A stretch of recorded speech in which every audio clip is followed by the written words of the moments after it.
Hello, and welcome back to another episode of Love and Life with Aaron and Chelsea. Woo! Woo-woo! All right, we are so excited to be back this week. We are recording this podcast a little bit late. Just a little bit. It's coming out tomorrow. It's Monday night. So, we hope you guys enjoy this episode. They'll enjoy it. They'll definitely enjoy it. You guys will enjoy it. It's going to be great. We've been talking about it. We've been thinking about it. It's just been an action-packed week that bled into an action-packed weekend. Mm-hmm. So we're finally sitting down to record. But we're not going to leave you guys without. We will not leave you hungry. We are here for you. We provide. On the mountain of the Lord, it will be provided. That is what we said. That's right. Listen, we talk about ask and seek and knock. We are asking, seeking, and knocking for some energy. So please leave us some likes and comments and let us know that you appreciate. We really do value your likes and these comments. endeavors. The comments, really though, I mean, just going through them, it's so gratifying. You know, I love seeing just the way that it impacts. You know, this podcast impacts each of you, and hearing the things that you have to say in response to what we've said, it's really encouraging for us, and it's just fun. It's fun to see that there's a community being formed around this podcast. I love it, so please comment. Yeah, we love you guys. All right, I feel like I say that every episode, but hey, it stands true. Yeah.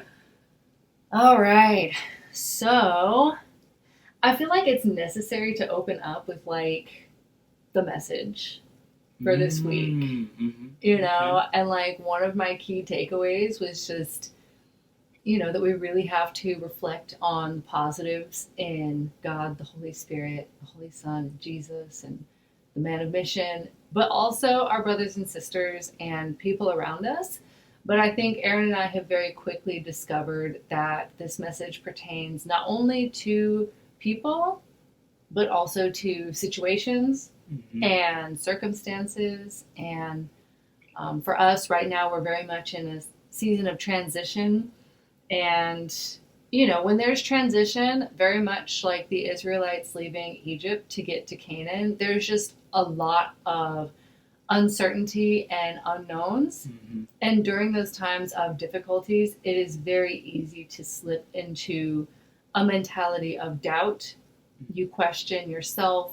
You question other people who are influencing or are factors in your decision, you know, and that just compounds. Is that how I would say that? Compounds? Yeah, I think both are fine. It's like data and data. I need to wake up. Anyways, that effect is multiplied when you're tired. And Aaron and I this weekend experienced the pits of fatigue and just not having the energy to do much of anything. And so, I mean, just coming out of that, but I always feel so gratified to hear the message, to hear the word, and to be rejuvenated knowing that God sees our situation in detail, right? And that's true for all of us in Providence. And so the more you listen to the word keenly and with intention, really you'll find the answers to your prayers. And there have been a lot of things, I've been having a lot of dreams lately, and, you know, certain proverbs have really stood out to me during the pre-dawn messages. And it's just okay, God, I have all the pieces to the puzzle, but what is it supposed to say? What does the picture make? So that's where we've been. But anyways, this week, we are looking for the positives. We are encouraging and uplifting each other. When Aaron's tired, I try to be really bubbly. And then I know when I'm tired, tonight he was just so gracious and was like, babe, don't even worry about cooking tonight. It's okay. I'm going to do something really easy when I get home from work. And I really appreciated it. It really made my day because I was drained. Yeah, I know. That's why I said it. So, yes, that's some good old stories and context for where we're coming from. But today, what would we like to talk about? Aaron, tell the beautiful people. We are going to talk about family. Yes, family, very important part of our lives. Yeah, and I want to share a little bit about why this became the topic for this week. So it was actually last week, and I think I told you this too. I don't remember if I told you specifically why I wanted to do family. I mentioned like a little bit, but basically during last week, I think it was Thursday, right? Chelsea's sister, her younger sister, came. It wasn't spontaneously, right? It was incredible. It was so nice to see her, and usually we'll see family like every Sunday. We'll have family dinner over at Chelsea's parents' house. But it was so nice to see her on a different day, a different setting, and to be able to spend time, share stories, encourage one another, and just spend that time as family. And I consider her my sister too. Like we're totally family. And it was just after she left and thinking about the value of just having that connection and seeing also how beneficial it was for Chelsea to have her sister come over, and it was so busy and so much was going on.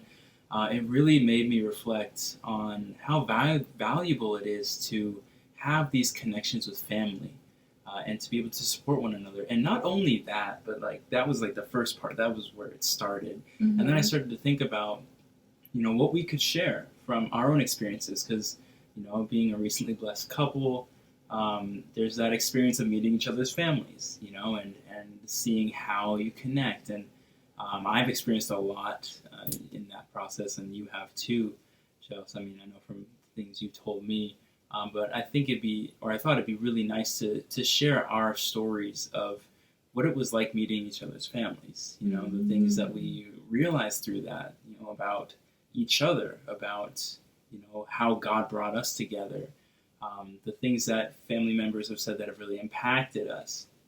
I think it'd be nice to share those things because people who are looking forward to being blessed, they might be worried about that. Like, oh, what's it going to be like to meet, the other person's family, or oh, how are they going to handle my family, and that kind of thing. So, sharing our stories could give people a little bit of insight into what it was like for us, and they could take away from that whatever things they see as beneficial or substantial. So I thought that would be nice.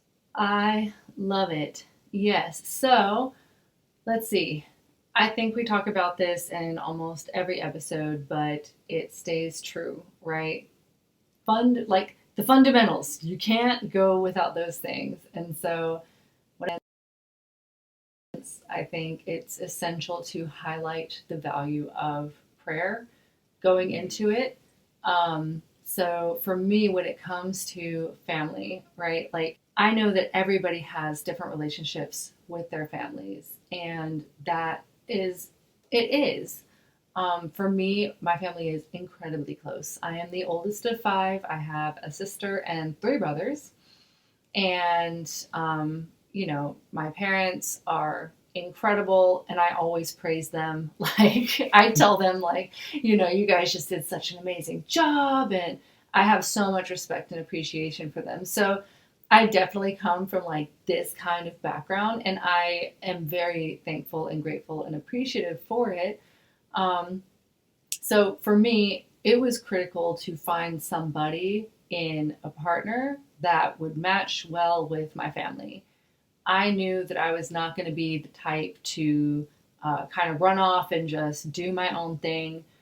Like Aaron said, we do family dinner with my parents, my whole family, actually, every Sunday by choice. We don't live together. Like, we live an hour away from them. My sisters moved out. My brothers have moved out. But we all, by choice, get together. And they, like, took a trip down to Orlando. And still, like, the siblings, all of us were like, okay, well, let's still get together. And, like, we'll cook. And so everybody cooked a dish. And we kind of did, like, a potluck type of thing. So good. Yeah. So to me, like, there's just so much value in that. And I knew that that was going to be something that was important to me. And especially with the hope and the thought of starting our own family, I definitely want my parents and my siblings to be involved. And I want our children to know their grandparents and to know, their aunts and uncles. And I do have, family members who made decisions to move away and do different things. Totally respect that. I just know, like, for us, because of how tight-knit we are, it would have, I think, weighed very heavily on me. Like on my dad's side, my grandparents lived in a different state. So, I knew them, but not as closely as the grandparents that I spent like all of our summer vacations with and everything. But that's just because they were closer, how everything was set up. So I think coming into it, I knew I wanted to have somebody that connected well, that would build relationships, that, we could laugh and hang out. And I know I mentioned last time, somebody that I can be authentically myself with. And who are you most authentic with? Like, it's your family who knows you and, is going to love you, even if you're being goofy or, different things like that. So, yeah, okay, that's enough about me. Let me hear your side. Yeah, so my family. So I'm actually the youngest in my family. The youngest of 4 siblings. Well, I have 3 siblings, 4 including myself. Wow, okay, where do I go from here? I only thought up to that point. I thought the rest would just flow, and it did not. So, but yeah, my family, we are close. Like it's a little bit different from Chelsea's family in that we, at least I guess I'm the odd one out in this case because all my family members except for me live in North Carolina. So I have a sister and 2 older brothers, and they all live in North Carolina. My dad and my stepmom also live there, and then my mom lives in Arizona. But everyone's fairly close, and they'll like talk here and there. I think my sister is the most diligent when it comes to staying connected to siblings. Mm-hmm. Like, I'll go maybe a week without hearing from her, but like that's the most. Like, she'll call me, or like her husband will call me, and like just to see how I'm doing, just to say hi. And she also has 3 kids, so I have a few nephews. Love them to death. They're great. Yeah, we actually went up to take care of them for a weekend not long ago, and that was a wonderful trip. Oh my gosh! But like my family's fairly close, but it's a different kind of close, and I say that while laughing because I think in the past few months I've talked to my brothers on the phone, in total, both brothers, like 5 times. 5, maybe 6. Like 2-3 times each for like months.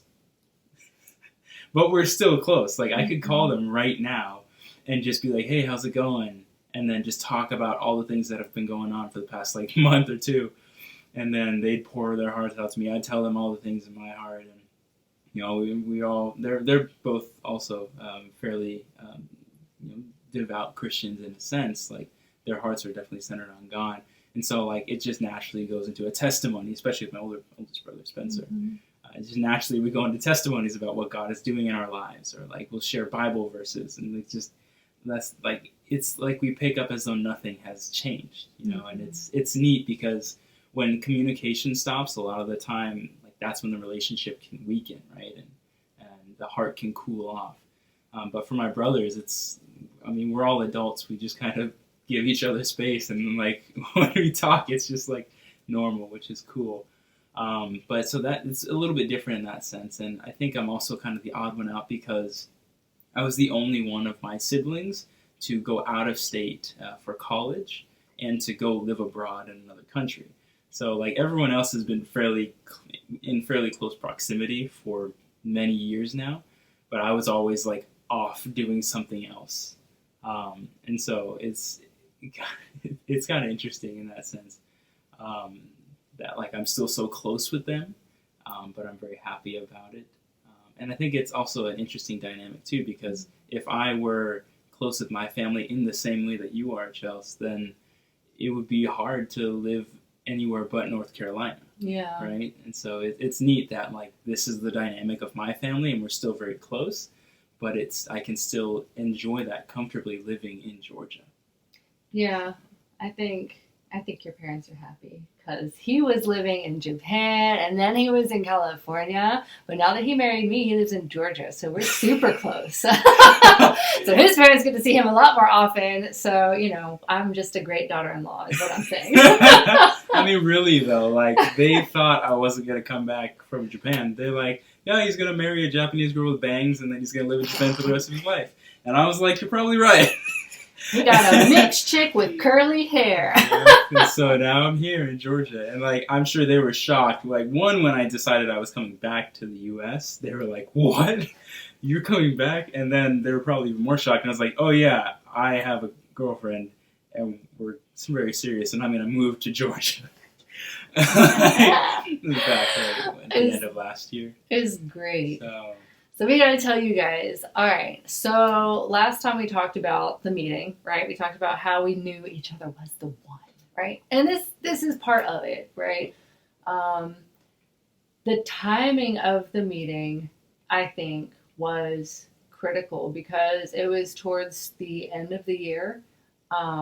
And so we were coming right into the holidays, and the timing that we got basically approved to like pursue our relationship was like right coming up on Thanksgiving. So we synchronized like all of our family meetings and stuff right there. Like I was like, okay, Aaron, like come over and you're going to come here and meet my parents for Thanksgiving. And then I'm going to go up, and we went up to North Carolina to go meet his family for Christmas. Mm-hmm.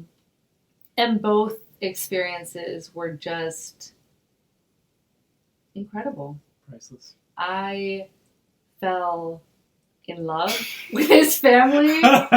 Like they like took me into their fold and just like I'm their child. And so I really felt, the sense of peace and belonging and home that I wanted to experience. I know that this situation and circumstance is going to vary from relationship to relationship, whether you're in Providence, whether, it's people in the world. Finding somebody that you love is like one level. Finding somebody who like comes from like kind of the same cloth as you, like our families, when we all got together and did like our personal, like intimate little kind of wedding celebration.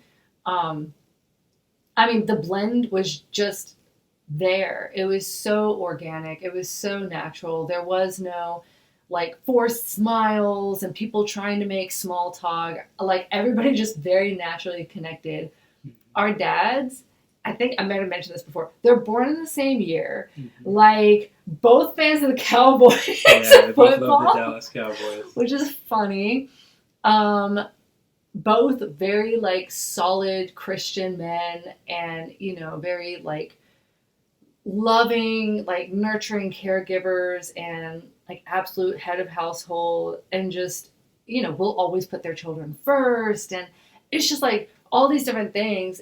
They have the same profession. They're both like in real estate. So it was just like layer on layer on layer. And it's like, it's when it's the Trinity, right? Like things that I couldn't make up, to an extent, people in Providence, we're going to make ourselves, right? Because we're listening to the word, we're building our qualities and we're making our character and we're getting better and better. That like our families, like they're going to be who they are. And so for it to have just naturally been so perfect, really, it's just the ideal world. Mm-hmm. So when I was in Japan, actually, like right before I moved back here, as I was preparing for like the whole blessing process and all that, I actually had lunch with someone who had recently been blessed, one of my superiors in church, and like he was talking to me about like that process and like how I could prepare and give me advice and whatnot. And what he said during that time was that like his match, like he did it together with the Holy Trinity, and like he was shocked that not only did he match well with her, but he matched well with her family. Mm-hmm. And she matched well with his family. And I heard that and I was like, wow, I hadn't even thought of that. And then it happened. And I'm like, wow, it's legit. Yeah, I really don't think that we can overstress like, this week's message is so perfect, right? Like, it said to ask for the good things, right? Look at the positive things that God, the Holy Spirit, and Jesus have, and ask for those things. Like, there's nothing that heaven will withhold from you. It's just a matter of us doing our responsibility. And there was a whole list of questions, right? Like, or looking at different aspects of why things don't work out well. And ultimately, like, that, all of those things fall into human responsibility. There's not a single factor of like why things don't work out that's like because God didn't do this. It's because we made a mistake, or we failed to take action, or we took action without knowing, right? Our favorite conflict and ignorance. But yeah, I mean, like, really, when you hear the word, it's not just a matter of listening, saying amen, and going home, but do the work of asking and petitioning to God. Like, really, I think that there's just, people can't know what they don't know. And people who don't take action will never know the fruit of taking action, right? Somebody who does not plant a seed will never see a tree grow and bear fruit by their own hands, right? And I just think the stories that we make this week, it talks about keeping your faith fiery, right? And keeping your love fresh and hot. And it all has to do with taking action. So, you could go the route of buying fruit from a grocery store, but there isn't the same story as putting in that labor of love, of planting the seed and then praying for the rain and putting in the fertilizer and watching it grow over time and then it bearing fruit. And it's like, now you have this tremendous testimony that, like, I love this. Like, I really enjoyed this, and there's so much satisfaction. But a lot of times we as human beings try to go the easy route. And I think having gone through all the effort that it takes to get into the blessing, go through the process, to meet somebody, to, like, make a decision for the rest of your life. It's as we go through this process, now that we've met and we've connected, to continue searching for those positive qualities in each other, in our families, in, the people who love us and who we love.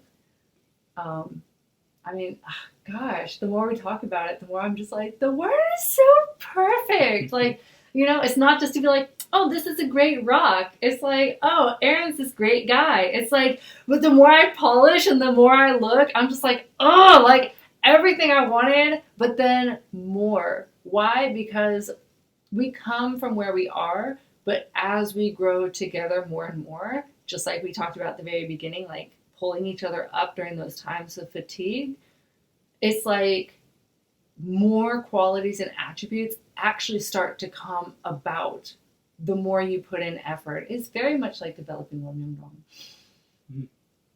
It's like Sunsim had the land at first, and it's not enough just for him to acquire the land.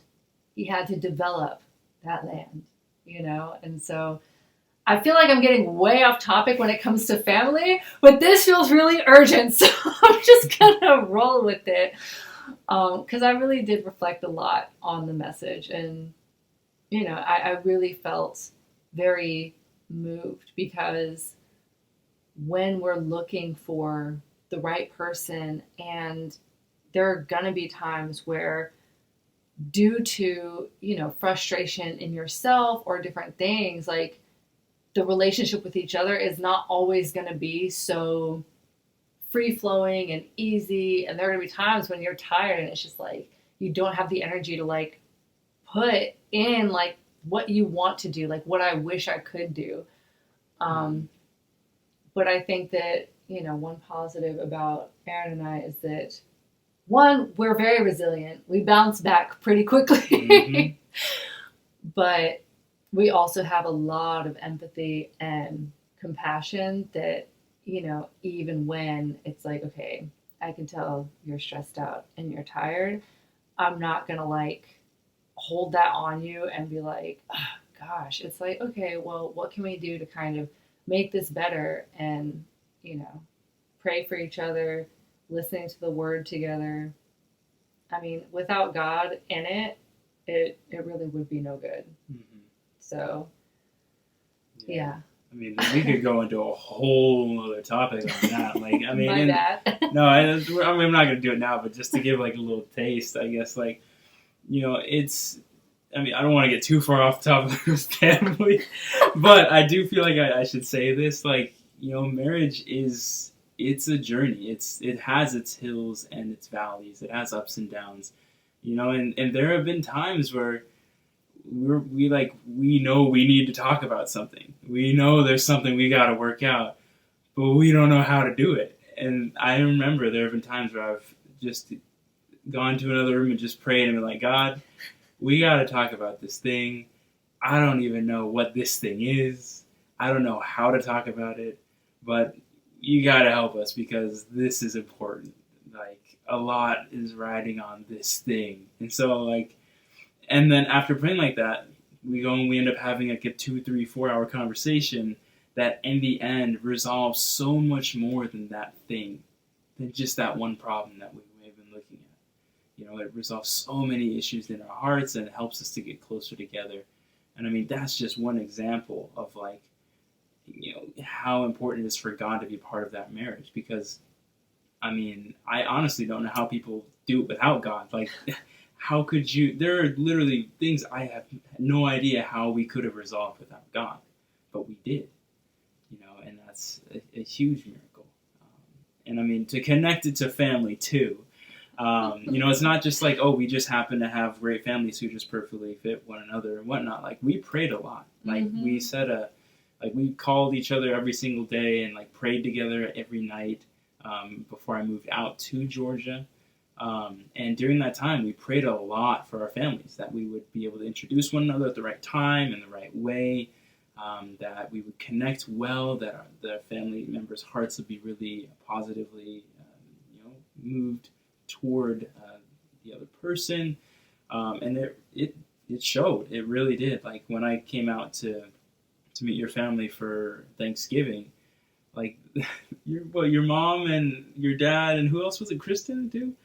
Her sister, they like prepared a little tray of all the little Thanksgiving fixins. They put it in like a cupcake tray. Oh my gosh, tray. That's right. And they put like tinfoil in the little cupcake holes so that it wouldn't like get the tray dirty. And they put like a little bit of everything because like I got to the airport at like 3 something, and it was like I didn't want everyone to wait for me before having Thanksgiving like dinner or lunch or whatever. So they ate before I got there, but they started eating so I wouldn't stress about like racing from the airport. And then I ate in the car, and the little fixins. And you were telling me, Chelsea, that like your dad and Kristen were like super excited to like prepare all the food and like figure out what to put in it, yeah, and it was so good. And then like I got to meet them for the first time, and it wasn't difficult, It was really, it was more than just like, oh yeah, we had some good conversations, and I ate some more good food, and then we left. But like it was. Like, I could feel that they really wanted me there, and they wanted to get to know me. And for me, that's really important, because I'm all about being genuine. I'm all about those genuine conversations, genuine interactions, and to feel that from your family, especially your brothers, like Brandon and Cam, and just in talking with them and seeing them be welcoming of me, and wanting to make that a time where we could all enjoy together. It was really special, and so I'm really glad that we set that up in the first place. That we decided that I would go out for Thanksgiving and that you would come to North Carolina for Christmas. Like, that was a really good move. Yeah, I think I'm reflecting on all the memories, and it really was such a precious time, and it's unbelievable that we've known each other less than a year. And have like True. So many stories and like so many experiences and how much we've grown. But I mean, that's also just heaven being involved, because right now in my family we say very often how God is, this is a season of God collapsing time. And we use that phrase quite a lot, where it's like all of a sudden where things just start happening at a very rapid pace, and people who are ready for it like really thrive, and people who are not, like, they're gonna fall off. Which is also kind of connecting back to the word, because it's like if you just sit still, you're falling behind. Whereas those who continuously are taking action, like, they're going to be the ones who remain and, stand till the end. Wow. The inspiration is hot in this room, you guys. Like, the temperature's rising. I'm gonna go get a bucket right now to put out the fire. Yes. But yeah, I think, we talked a lot about the word, which, I mean, obviously should be the core. I'm just trying to think, in terms of family, I feel like there's something that's kind of like tickling in my mind about that development piece. I mean, of course, that God blesses generations, right? So it's undoubted, what is the word I'm looking for? Without a doubt, God has worked. Thank you. Gosh, sorry, y'all. It's like 11 o'clock at night right now. But yeah, God has definitely worked in our families back for several generations. Like, my grandfather was a priest. I know, in Aaron's family too. Preachers. Oh my gosh. We got some pastors in my family. Legit. Oh my gosh. Open their mouth, the first thing that comes out is always praise of some kind. It's kind of adorable. But yeah, I mean, just really solid. And so, for me also to be the first fruit of my state here in Georgia, to receive this word and to have held on to it with like the tenacity that I have. And then also knowing like the lengths to which Aaron went to like grab his faith and build it like from the ground up. I really think that, we talk about family and how great it is, but what we can say, right, like to our audience, right, we can't possibly fathom everybody's different situations and, what kind of background you have and things like that. But what is within your realm and what is within your grasp is your conditions and the merit that you build up. Because if your background hasn't been, I mean, like, I know that mine is rare these days. Very, like, for my parents to be like my blood parents and to have had 5 children together and still be in like the type of relationship they're in, it's something that I know is special, and very unique.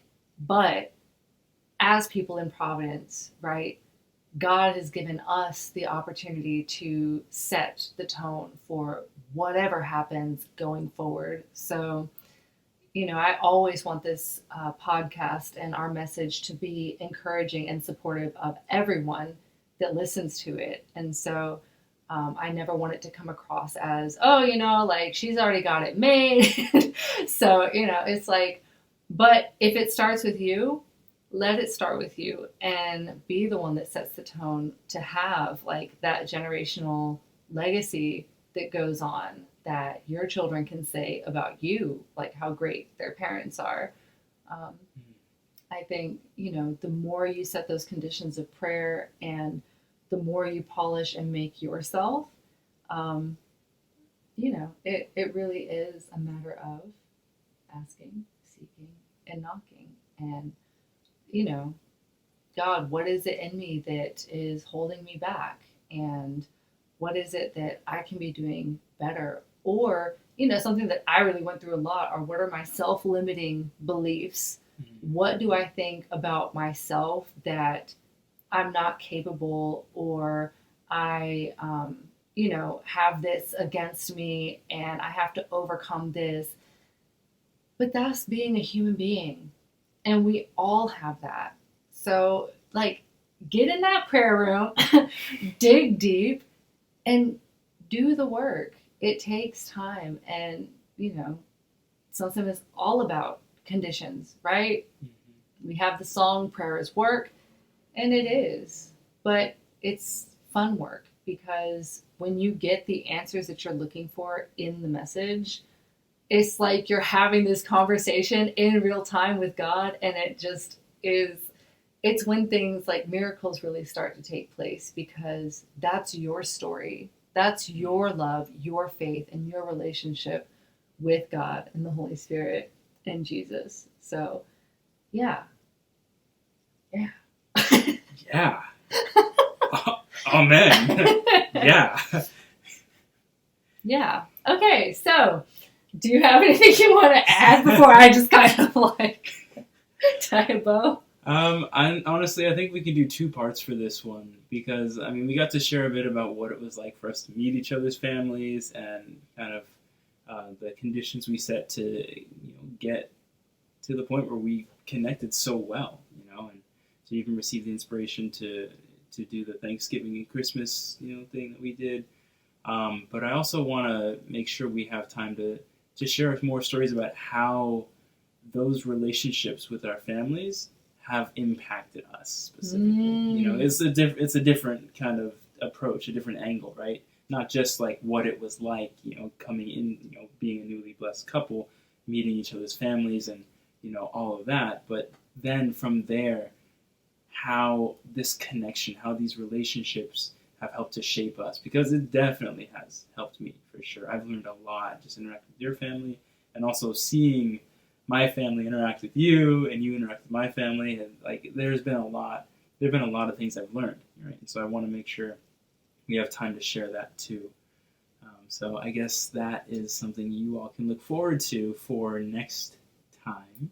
Yay! All right, look at us making parts. Mm-hmm. That is excellent. I feel like I definitely totally took over.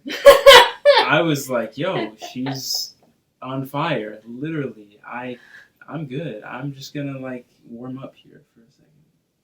You see, this is how we met too. He was just like super chilling there, and I was just like popping off like, oh my gosh, oh my goodness.